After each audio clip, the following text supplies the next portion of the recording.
Hello student, welcome back in chemistry classes. Chemistry classes के अंदर सभी स्टूडेंट का बहुत बहुत वेलकम है। स्टार्ट। तो देखिए, सबसे पहले बात करते हैं फंडामेंटल पार्टिकल्स ऑफ एटम कि किसी भी एटम के अंदर कौन कौन से फंडामेंटल पार्टिकल प्रेजेंट होते हैं। तो स्टूडेंट, आप जब पढ़ते होंगे तो आपने देखा होगा फंडामेंटल पार्टिकल आपने सुना होगा कि तीन ही होते हैं, इलेक्ट्रॉन, प्रोटॉन और न्यूट्रॉन, जिनसे एटम कंसिडर्ड होता है या जिनसे एटम बना हुआ होता है। आप सब यही देखते हैं। बट लेकिन जैसे जैसे डिस्कवरी चलती रहती है, डे टू डे रोजाना कोई ना कोई डिस्कवरी होती रहती है, तो हमने देखे फंडामेंटल पार्टिकल बहुत टाइप के होते हैं। लगभग अगर देखें 10 से 15 टाइप के फंडामेंटल पार्टिकल्स हमारी केमिस्ट्री के अंदर या हमारे एटम के अंदर प्रेजेंट होते हैं, जिनके बारे में हम नहीं जानते। तो आइए सबसे पहले हम उन सभी फंडामेंटल पार्टिकल्स के बारे में जानते हैं। देखिए, सबसे पहले these fundamental particle of atom की एटम के अंदर कौन कौन से फंडामेंटल पार्टिकल होते हैं। फिर उसके बाद दीज फंडामेंटल पार्टिकल कौन कौन से होंगे। तो सबसे पहला इलेक्ट्रॉन। तो इलेक्ट्रॉन तो आप जानते ही हैं, इलेक्ट्रॉन को ई से रिप्रेजेंट करते हैं, जिस पे नेगेटिव चार्ज होता है। तो इलेक्ट्रॉन खुद एक फंडामेंटल पार्टिकल होता है। दूसरे की बात करें प्रोटॉन, प्रोटॉन पे हमेशा पी पॉजिटिव चार्ज होता है, इसका मतलब ये भी एक फंडामेंटल पार्टिकल होता है। तीसरी बात करें हम न्यूट्रॉन, यानी कि न्यूट्रॉन N0, इसका मतलब जीरो का मतलब है कि न्यूट्रॉन पे कोई भी चार्ज नहीं होता, वो भी एक फंडामेंटल पार्टिकल है। तो ये तो तीन तो आपको बचपन से याद है। इलेक्ट्रॉन पे कैसा चार्ज होता है, नेगेटिव चार्ज। प्रोटॉन पे कैसा चार्ज होता है, पॉजिटिव चार्ज। और न्यूट्रॉन पे कोई भी चार्ज नहीं होता, उस पे चार्ज होता है जीरो। इसका मतलब न्यूट्रॉन पे कोई भी चार्ज अवेलेबल नहीं है। तो चार्ज के तो दो ही पार्टिकल हैं, एक इलेक्ट्रॉन और एक प्रोटॉन। इलेक्ट्रॉन कंसीडर करेगा नेगेटिव चार्ज और प्रोटॉन कंसीडर करेगा पॉजिटिव चार्ज। ठीक है बेटा। एक उसके बाद नंबर 4 होता है न्यूट्रिनो। क्या होता है, न्यूट्रिनो। उसके बाद नंबर 5 एंटी न्यूट्रिनो। बेटा आपके ये यहां भी काम आएंगे। और जब आप 12th क्लास की फिजिक्स पढ़ेंगे, मॉडर्न फिजिक्स के अंदर एक चैप्टर वहां भी आएगा, एटॉमिक स्ट्रक्चर, तो उसके अंदर आप फिर देखेंगे। नंबर 5 यूकावा भी एक फंडामेंटल पार्टिकल्स है। नंबर 7 मैसॉन्स भी एक फंडामेंटल पार्टिकल है। नंबर 8 साइक्लोट्रॉन भी एक फंडामेंटल पार्टिकल है। नंबर 9 पॉजिट्रॉन भी एक फंडामेंटल पार्टिकल है। और नंबर 10 क्वार्क पार्टिकल्स भी एक फंडामेंटल पार्टिकल्स हैं। मतलब ये सभी के सभी हमारे क्या हैं, एक फंडामेंटल पार्टिकल्स हैं। तो देखिए, सबसे पहला फर्स्ट नंबर पे कौन है, इलेक्ट्रॉन। नंबर सेकंड पे प्रोटॉन। नंबर थर्ड पे न्यूट्रॉन। नंबर 4 पे न्यूट्रिनो। नंबर 5 पे एंटी न्यूट्रिनो। नंबर 6 पे यूकावा। नंबर 7 पे मैसॉन्स। नंबर 7 पे कौन आ जाएगा बेटा, मैसॉन्स। नंबर 8 पे कौन आ जाएगा, साइक्लोट्रॉन। नंबर 9 पे कौन आ जाएगा, पॉजिट्रॉन। नंबर 9 पे कौन आएगा बेटा, पॉजिट्रॉन। और नंबर 10 पे आएगा क्वार्क पार्टिकल्स। नंबर 10 पे कौन आएगा बेटा, क्वार्क पार्टिकल्स। अब अगर मैं आपको बताऊं, क्वार्क पार्टिकल्स को भी दो भाग में या दो पार्ट के अंदर क्लासिफाई किया गया है कि कुछ तो होते हैं अप क्वार्क पार्टिकल और कुछ होते हैं डाउन क्वार्क पार्टिकल। एक होते हैं अप क्वार्क पार्टिकल और एक होते हैं डाउन क्वार्क पार्टिकल। अब आपको बताऊं, ये जो हमारे इलेक्ट्रॉन बने हुए होते हैं ना, इलेक्ट्रॉन, ये अप क्वार्क पार्टिकल और डाउन क्वार्क पार्टिकल से ही बना हुआ होता है। इस चीज का ध्यान रख लेना। किससे बना होता है, अप क्वार्क पार्टिकल और डाउन क्वार्क पार्टिकल से ही बना हुआ होता है। इस चीज का ध्यान रखना। यानी कि जो इलेक्ट्रॉन बना हुआ होगा वो इलेक्ट्रॉन क्वार्क पार्टिकल से बना हुआ होगा, एक अप क्वार्क पार्टिकल और एक डाउन क्वार्क पार्टिकल। यानी कि ये क्वार्क पार्टिकल्स आपस में मिलते हैं और एक इलेक्ट्रॉन का फॉर्मेशन करते हैं। कैसे? अब आप सोचोगे कि सर अप क्वार्क पार्टिकल पे कितना चार्ज होता है, तो मैं आपको बता दूं, अप क्वार्क पार्टिकल पे चार्ज होता है 2e/3। कितना होता है, 2e/3। अप क्वार्क पार्टिकल पे कितना चार्ज होता है, 2e/3। और डाउन क्वार्क पार्टिकल पे चार्ज होता है e/3। मेरी बात समझ रहे हो कि अप क्वार्क पार्टिकल पे चार्ज होता है 2e/3 और डाउन क्वार्क पार्टिकल पे चार्ज होता है e/3। तो यहां पे मेरा कितना आ गया, 2e/3। यहां पे कितना आ गया मेरा, e/3। That's clear. तो मैं आपसे यहां से प्रूव करने जा रहा हूं कि इलेक्ट्रॉन बना कैसे, या इलेक्ट्रॉन को हम ई से रिप्रेजेंट कैसे करते हैं। क्योंकि मैं बता रहा हूं इलेक्ट्रॉन बना होता है क्वार्क पार्टिकल, यानी कि अप क्वार्क पार्टिकल और डाउन क्वार्क पार्टिकल मिलकर के हमारा क्या बना लेते हैं, इलेक्ट्रॉन का फॉर्मेशन करते हैं। कैसे कि जब भी मुझे इलेक्ट्रॉन बनाना होगा या जब भी मुझे इलेक्ट्रॉन पे चार्ज निकालना होगा तो इलेक्ट्रॉन बनता है one up quark particle. One up quark particle, एक तो वन अप क्वार्क पार्टिकल हो गया, दूसरा हो गया वन डाउन क्वार्क पार्टिकल, तो हो जाएगा वन डाउन क्वार्क पार्टिकल, यानी कि वन अप क्वार्क पार्टिकल हो गया, दूसरा एक हो गया डाउन क्वार्क पार्टिकल। अब अप क्वार्क पार्टिकल पे चार्ज कितना होता है, अप क्वार्क पार्टिकल पे चार्ज होता है 2e/3, एक डाउन क्वार्क पार्टिकल पे चार्ज कितना होता है e/3। तो दोनों को ऐड करेंगे तो मेरे पास ये नहीं आ गया 3e/3, बिल्कुल सही कि 2e/3 plus e/3 is equal to बेटा 3e/3। तो 3 से 3 कैंसिल, तो यहां पे कितना आ गया e। क्या हम इलेक्ट्रॉन को e से रिप्रेजेंट करते हैं, इलेक्ट्रॉन को e से रिप्रेजेंट करते हैं। इसका मतलब ये आ गया, देखो आपके पास, इसका मतलब आपको पता चल गया कि क्वार्क पार्टिकल जो है वो इलेक्ट्रॉन से भी छोटा है। क्वार्क पार्टिकल आपका इलेक्ट्रॉन से भी छोटा है, और जो इलेक्ट्रॉन बना होता है वो एक अप क्वार्क पार्टिकल और एक डाउन क्वार्क पार्टिकल से बना हुआ होता है, जिसका चार्ज E के इक्वल आ जाएगा। That's clear. ये सारी बातें हम यहां पे कर चुके थे कि हमारे ये फंडामेंटल पार्टिकल होते हैं, बस आपको ये याद रखना है। अब सबसे पहले जब फंडामेंटल पार्टिकल आपने पढ़े तो इसमें से आपके दो फंडामेंटल पार्टिकल बहुत इंपॉर्टेंट है। कौन कौन से, सॉरी, कि नंबर 1 डिस्कवरी ऑफ इलेक्ट्रॉन और discovery of proton. Discovery of electron और डिस्कवरी ऑफ प्रोटॉन, इसके बारे में हम चर्चा करते हैं।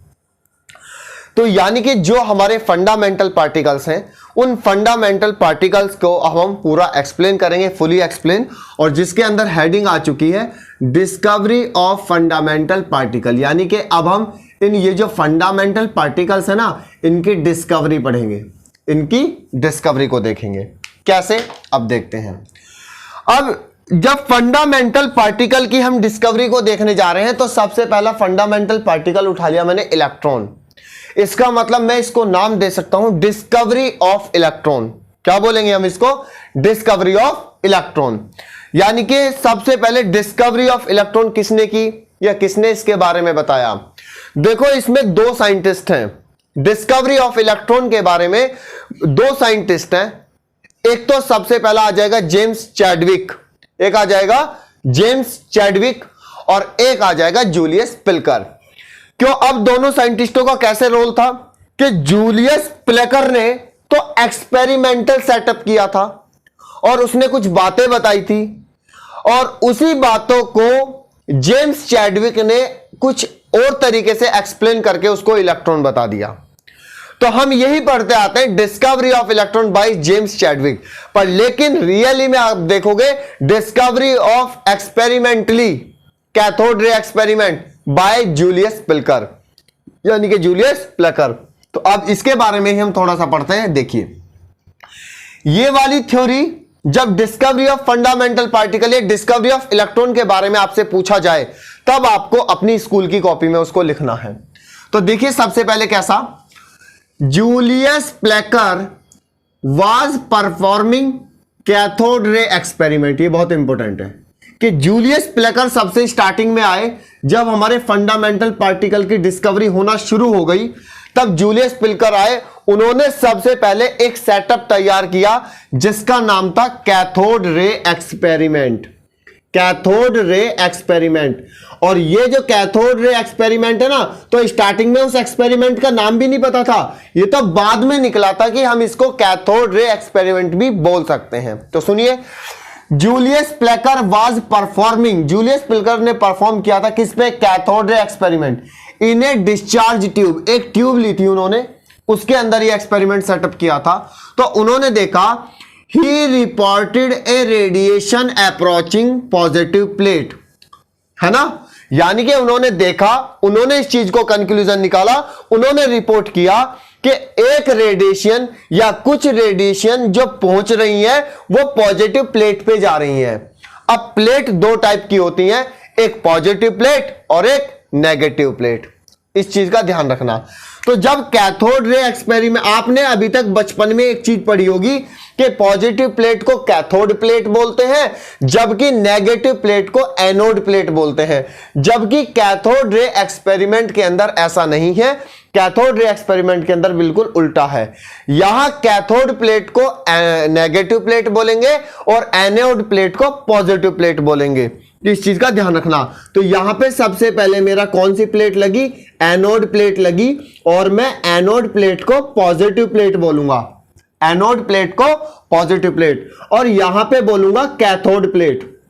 यहां पे क्या बोलूंगा मैं, कैथोड प्लेट, और कैथोड प्लेट को बोलूंगा नेगेटिव प्लेट। तो अब इसकी थोड़ी सी बात सुनो, क्या बोला वो, ही रिपोर्टेड ए रेडिएशन अप्रोचिंग पॉजिटिव प्लेट। तो उसने रिपोर्ट किया कि कुछ रेडिएशन, कुछ प्रकाश किरण, कुछ लाइट, कुछ रेज जो कहां पहुंच रही है, पॉजिटिव प्लेट पे पहुंच रही है। अब पॉजिटिव प्लेट का मतलब कौन सी, एनोड प्लेट। कौन सी प्लेट बेटा, एनोड प्लेट पे पहुंच रही है।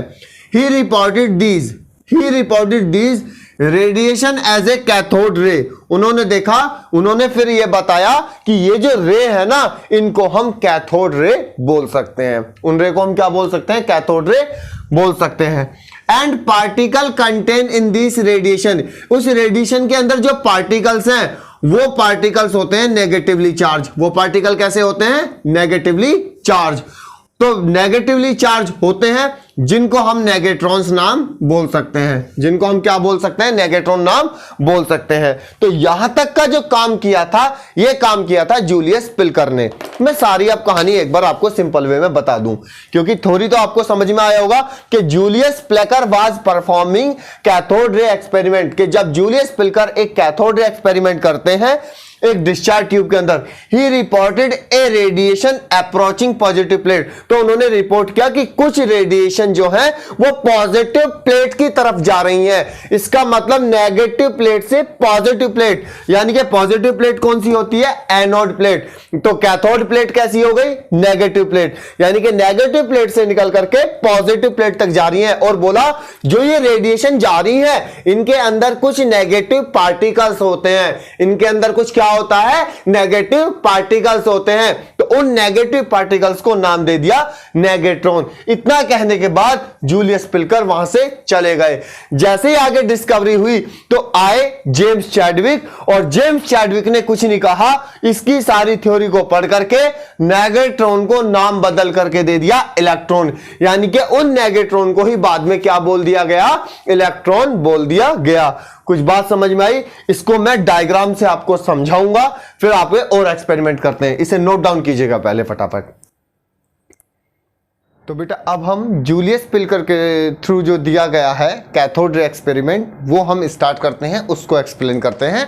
जो डायग्राम आपके सामने स्क्रीन पर दिखाई दे रहा है, लेट्स नाउ इसी को हम एक्सप्लेन करते हैं। आइए सबसे पहले जो हम देखते हैं डिस्कवरी ऑफ फंडामेंटल पार्टिकल। जो मैंने बताया कि जो जूलियस पिल्कर थे, इन्होंने इस तरह का एक कैथोड रे एक्सपेरिमेंट सेटअप बनाया था, और जब ये एक्सपेरिमेंट कर रहे थे, ये डिस्चार्ज ट्यूब के अंदर कर रहे थे, ये आपको एक ट्यूब दिखाई दे रही होगी, और इसी के अंदर उन्होंने रिपोर्ट किया है कि कुछ रेडिएशन जो है वो पॉजिटिव प्लेट की तरफ जा रही है। ये आपको पॉजिटिव प्लेट दिख रहा है ना, एनोड, उसकी तरफ जा रही है, जिनको उसने नाम दे दिया कैथोड रेज। क्या नाम दे दिया, कैथोड रेज।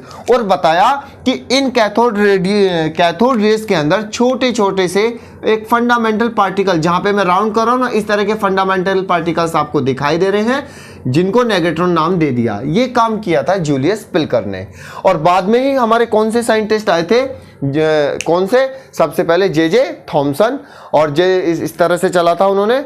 तो जे थॉमसन ने, चैडविक ने सब क्या बता दिया था, ये बता दिया था कि इन्हीं नेगेट्रॉन्स को हम इलेक्ट्रॉन बोलते हैं। तो इसको समझते हैं।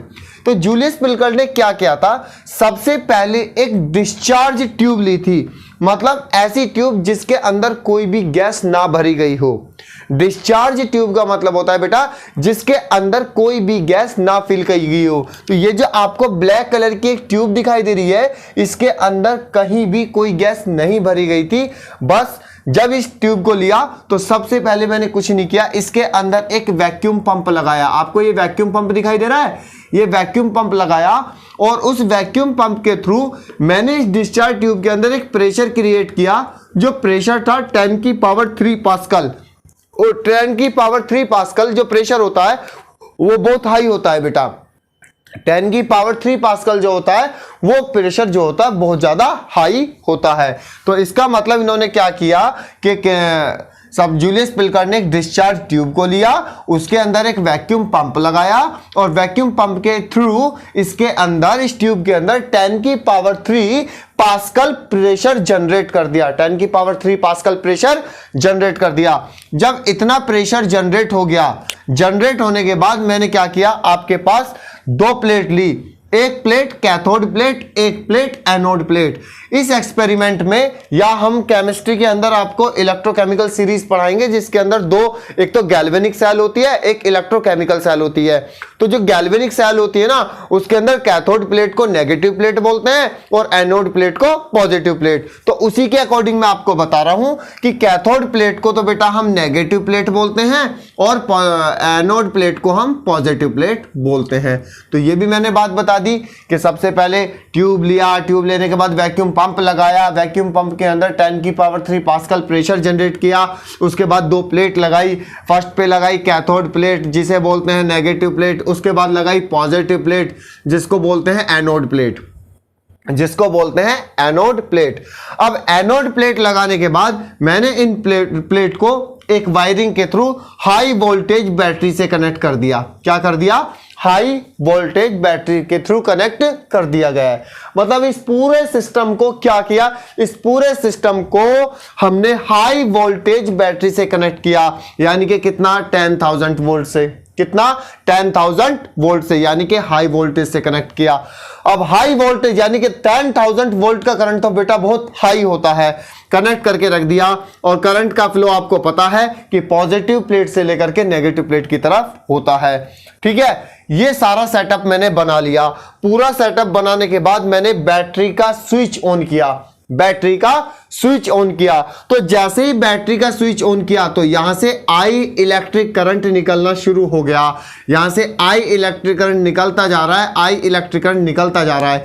जैसे ही ये हमारे इस कैथोड प्लेट पर टकराता है करंट, तुम्हें पता है करंट के अपोजिट डायरेक्शन में इलेक्ट्रॉन का फ्लो होता है। तो जैसे ही करंट इस पर टकराता है तो इसके अंदर बहुत तेज स्पीड से बहुत ज्यादा ब्राइटनेस वाला, बहुत ज्यादा इंटेंसिटी वाला लाइट का एक बीम निकलता है, लाइट का एक बीम निकलता है जिसमें बहुत ज्यादा स्पीड होती है। जैसे ही करंट इस कैथोड प्लेट के पास पहुंचता है, इस कैथोड प्लेट में से एक ग्रीनिश कलर का, जैसे मैंने रे बनाई है ना, ग्रीनिश कलर का लाइट बीम निकलता है। और लाइट बीम बहुत तेजी से चलता है बेटा, और लाइट बीम जो तेजी से चलता है तो उसके चलने की डायरेक्शन होती है कैथोड प्लेट से लेकर के एनोड प्लेट की तरफ। इसका मतलब पॉजिटिव प्लेट से लेकर के नेगेटिव प्लेट, नेगेटिव प्लेट से लेकर के पॉजिटिव प्लेट तक जाता है। बहुत तेजी से स्पीड से जा रही है। ग्रीनिश कलर की लाइट है, ग्रीनिश कलर की लाइटें बहुत तेजी से जाएंगी। और जैसे ही ग्रीनिश कलर की लाइटें बहुत तेजी से जाती हैं, उन्हीं रे को नाम दे दिया जाता है कैथोड रे। क्या नाम दे दिया जाता है बेटा उनको? Cathode ray. यानी कि जो ग्रीनिश कलर की लाइट कैथोड प्लेट पे करंट देने से निकलती है, वो कैथोड से एनोड की तरफ जाती है, मतलब नेगेटिव प्लेट से पॉजिटिव प्लेट की तरफ जाती हैं।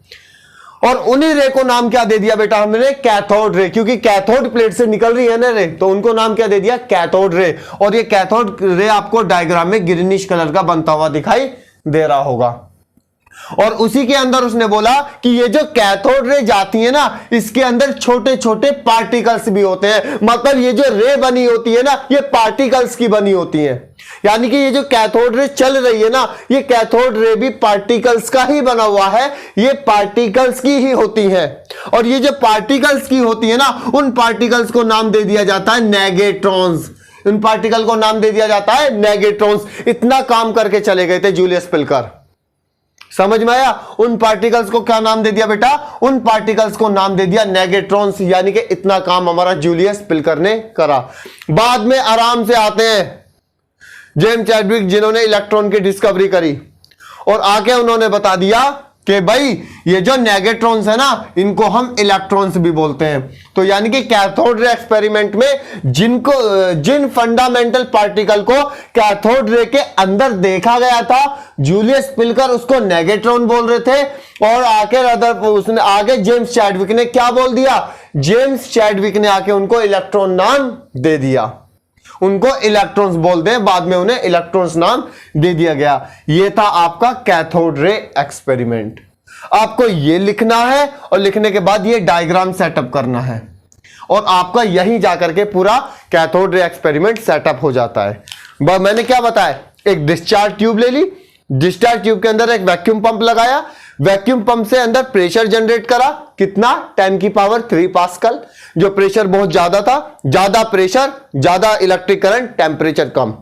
उसमें हमने उसे हाई वोल्टेज की बैटरी लगाई, वोल्टेज की बैटरी लगाई 10,000 वोल्ट की, 2 प्लेट लगाई, negative plate, positive plate. Negative plate is also known as cathode plate and positive plate is also known as anode plate. Then the current are flow from battery positive terminal of the battery and the current I are connected to the cathode plate. The greenish color beam of light are departed from cathode to anode. वहां से निकलता है, चलता रहता है, और उसके बीच में छोटे छोटे फंडामेंटल पार्टिकल हमें दिखाई देते हैं। उन फंडामेंटल पार्टिकल को जो नाम दे दिया जाता है उसको नाम दे दिया जाता है क्या, कैथोड रे एक्सपेरिमेंट, यानी कि उनको नेगेट्रॉन नाम दे दिया जाता है।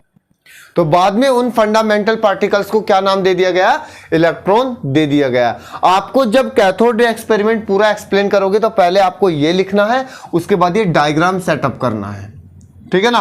और यहीं से इलेक्ट्रॉन की डिस्कवरी हुई थी।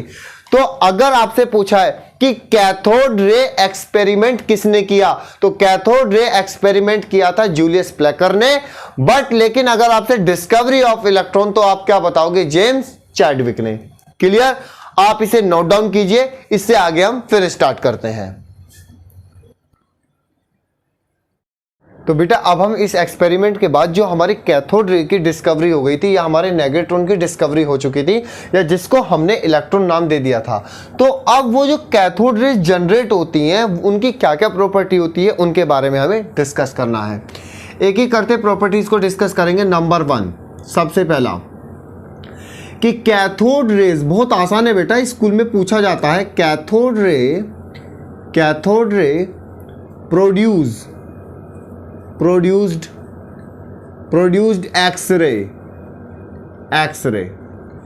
एक्सरे जानते हो जो होता है हमारी बोन्स वगैरह का, एक्सरेज, यानी कि कैथोड रे जो है वो क्या प्रोड्यूस करती है, एक्सरेज प्रोड्यूस करती है इन बॉर्न ट्रीटमेंट। जो हड्डी का एक्सरे होता है या उसके लिए जो हमें बॉर्न ट्रीटमेंट के लिए कराया जाता है, उसके लिए कैथोड रे क्या प्रोड्यूस करती हैं, एक्सरे प्रोड्यूस करती हैं। नंबर सेकंड कैथोड रेज, तो सबसे पहले आती है कैथोड रेज, तो ध्यान रख लेना, कैथोड रे प्रोड्यूस्ड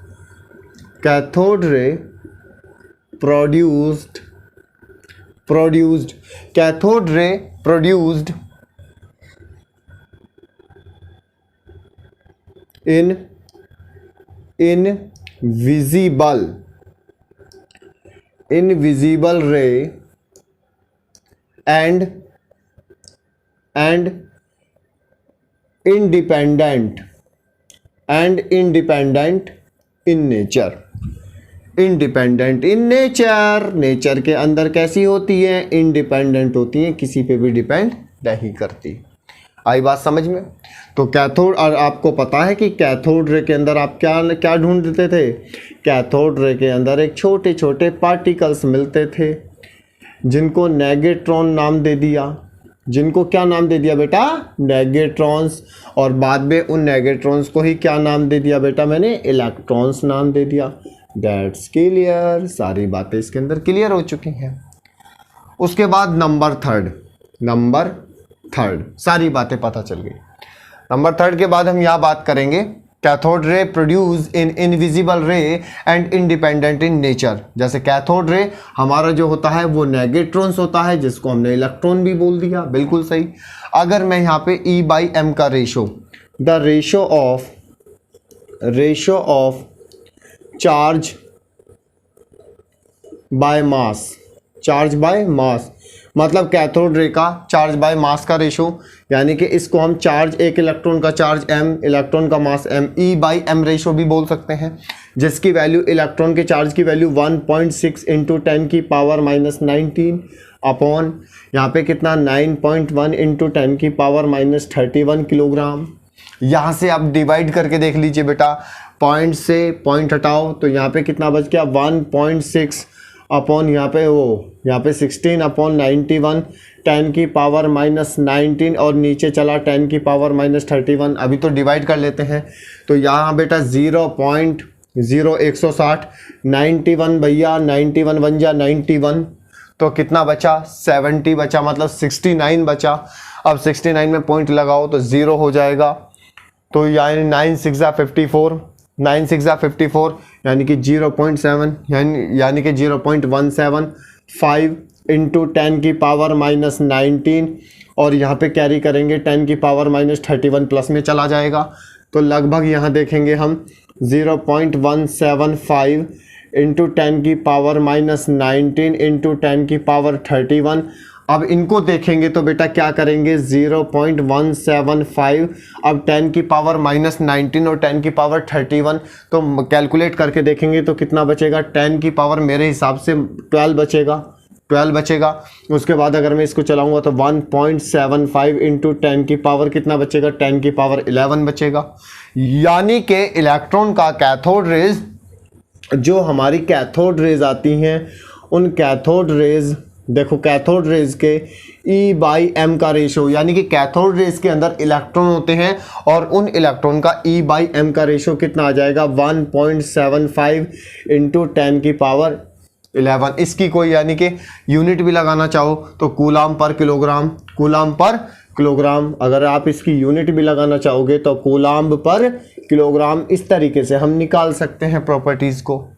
3 प्रॉपर्टी मैंने आपको बता दी, अगर इतनी प्रॉपर्टी आप एक्सप्लेन भी कर दोगे तो बहुत अच्छा लगेगा एग्जामिनर को, ठीक है।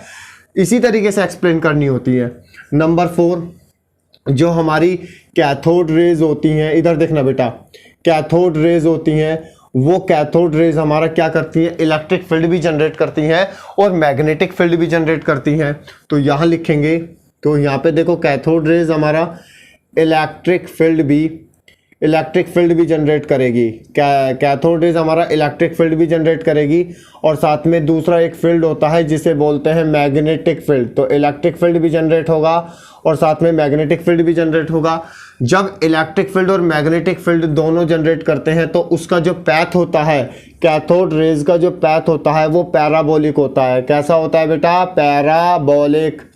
पैराबोलिक पैथ होता है। यानी कि पैराबोलिक पैथ जानते हो आप, पैराबोला ग्राफ बनता है ना, जैसे आप अगर देखते हैं इसे वाई एक्सिस मान लो, इसे एक्स एक्सिस मान लूँ, तो ये वाई और एक्स, और आपके पास देखते हैं कि Y directly proportional x square, यानी कि एक्स की पावर बड़ी है तो वाई की कम, तो इस तरह से पैराबोलिक पैथ होता है। यानी कि इसी तरीके से जो कैथोड रेज बनाती हैं, वो कैथोड रेज हमारा इलेक्ट्रिक फील्ड भी जनरेट करती हैं और मैग्नेटिक फील्ड भी जनरेट करती हैं, जिसकी वजह से उसका पैराबोलिक पैथ बनता है और पैराबोलिक पैथ का ग्राफ इस तरीके से बन जाता है। कुछ मेरी बात समझ में आई? और इस पैराबोलिक पैथ में कितना डिस्टेंस कवर करेगी उसकी भी इक्वेशंस होती हैं, जिसको मैं आपको बताऊंगा। सबसे पहले आप उसकी इक्वेशन निकालने के लिए क्या करेंगे, सबसे पहले y इज इक्वल टू हम निकालेंगे E B square upon M V square, E B square, Y is equal to E B square upon M V square. बस ये आपको पैराबोलिक पैथ इक्वेशन आपको याद रखनी है। तो कहने का मतलब ये है कि जो हमारी कैथोड रे एक्सपेरिमेंट के अकॉर्डिंग जो हमारी रेज आई हैं, उनकी क्या क्या प्रॉपर्टीज होती हैं, वो क्या रखती हैं, उनके बारे में हम एक बार फिर बताते हैं। देखो सबसे पहले जो कैथोड रेज होती हैं वो प्रोड्यूस करती हैं एक्सरे को। क्या प्रोड्यूस करती हैं, एक्सरे को। और जो एक्सरे काम आता है वो हमारे बॉन्ड ट्रीटमेंट में काम आता है। पहला पॉइंट बहुत आसान है कि कैथोड रे क्या प्रोड्यूस करती हैं, कैथोड रे प्रोड्यूस करती हैं एक्सरे को। कैथोड रे किसको प्रोड्यूस करेंगी, कैथोड रे को प्रोड्यूस करेंगी एक्सरे को, जो हमारा बर्न ट्रीटमेंट के अंदर ज़्यादा काम में आता है। बात क्लियर। दूसरी बात मैं अगर बात करूंगा कि cathode ray produce in invisible rays and independent in nature, यानी कि जो कैथोड रे प्रोड्यूस करती हैं वो बिल्कुल इनविजिबल रे होती हैं, हमें क्लियरली दिखाई नहीं देती, और नेचर के अंदर वो इंडिपेंडेंट होती है, वो किसी पे भी डिपेंड नहीं करती। क्या आप दोनों पॉइंट बता लोगे। दूसरा, जैसे जो आपने कैथोड रे देखी थी उसके अंदर एक फंडामेंटल पार्टिकल था नेगेट्रॉन, और नेगेट्रॉन को ही बाद में क्या बता दिया, इलेक्ट्रॉन बता दिया। ठीक है। नंबर थर्ड, जो ratio of the charge by mass, अगर हम उस कैथोड रे के अंदर जो फंडामेंटल पार्टिकल है नेगेट्रॉन या इलेक्ट्रॉन, इसका हम रेशो ले लें चार्ज बाय मास का, तो चार्ज बाय मास यानी कि E/m, चार्ज बाय मास मतलब E/m। अब E क्या है 1.6 इंटू 10 की पावर -19, m क्या है 9.1 इंटू 10 की पावर -31। अब इन दोनों को अगर हम कैलकुलेट करते हैं तो कैलकुलेट करने पे आया मेरा 1.75 इंटू 10 की पावर 11। मतलब कैथोड रे के अंदर जो कैथोड रे के अंदर जो इलेक्ट्रॉन होता है उसका चार्ज और मास का रेशो जो आएगा वो कितना आएगा बेटा, 1.75 इंटू 10 की पावर 11 कितना यूनिट आपको पता चल जाएगी, कूलाम पर किलोग्राम। ये प्रॉपर्टी होती है। चौथी प्रॉपर्टी होती है कि जब कैथोड रेज निकलती हैं तो कैथोड रेज हमारी इलेक्ट्रिक फील्ड भी जनरेट करेंगी और कैथोड रेज हमारी मैग्नेटिक फील्ड भी जनरेट करेंगी। तो जैसे ही वो इलेक्ट्रिक फील्ड भी यानी कि इलेक्ट्रिक फील्ड भी जनरेट कर रही है और मैग्नेटिक फील्ड भी जनरेट कर रही है। अगर केवल ओनली इलेक्ट्रिक फील्ड जनरेट करती तो वो स्ट्रेट लाइन में चल सकती थी, मैग्नेटिक फील्ड जनरेट करती तो स्ट्रेट लाइन में चल सकती थी, पर यह दोनों टाइप के इलेक्ट्रिक फील्ड जनरेट कर रही है, यानी कि इलेक्ट्रिक फील्ड भी अपना कोई ना कोई इफेक्ट दिखाएगा और मैग्नेटिक फील्ड भी अपना उन एक्सपेरिमेंट पे या कैथोड रे पे अपना इफेक्ट दिखाएगा, जिसकी वजह से उसका जो पाथ आता है कैथोड रे का पैथ वो पैराबोलिक पैथ आता है बेटा। कैसा पैथ आ जाता है उसके अंदर, पैराबोलिक पैथ आ जाता है, यानी कि वो पैराबोलिक पैथ इक्वेशन को फॉलो करती है। अब parabolic path equation y = electron के लिए EB²/mv²। सिर्फ आपको यही प्रॉपर्टीज याद करनी है और ये 4 प्रॉपर्टीज आपको एक्सप्लेन करनी है। ठीक है बेटा, इसको नोट डाउन कीजिए। आज की क्लास में हम यहीं तक पढ़ेंगे, उसके बाद हम पढ़ेंगे आपके पास एटॉमिक मॉडल्स, थॉमसन का और रदरफोर्ड का एटॉमिक मॉडल, यानी कि इसके बाद में एटॉमिक मॉडल के बारे में डिस्कस करेंगे। आपको यहां इलेक्ट्रॉन की डिस्कवरी के बारे में पता चल चुका है। थैंक यू बेटा आज की क्लास के लिए।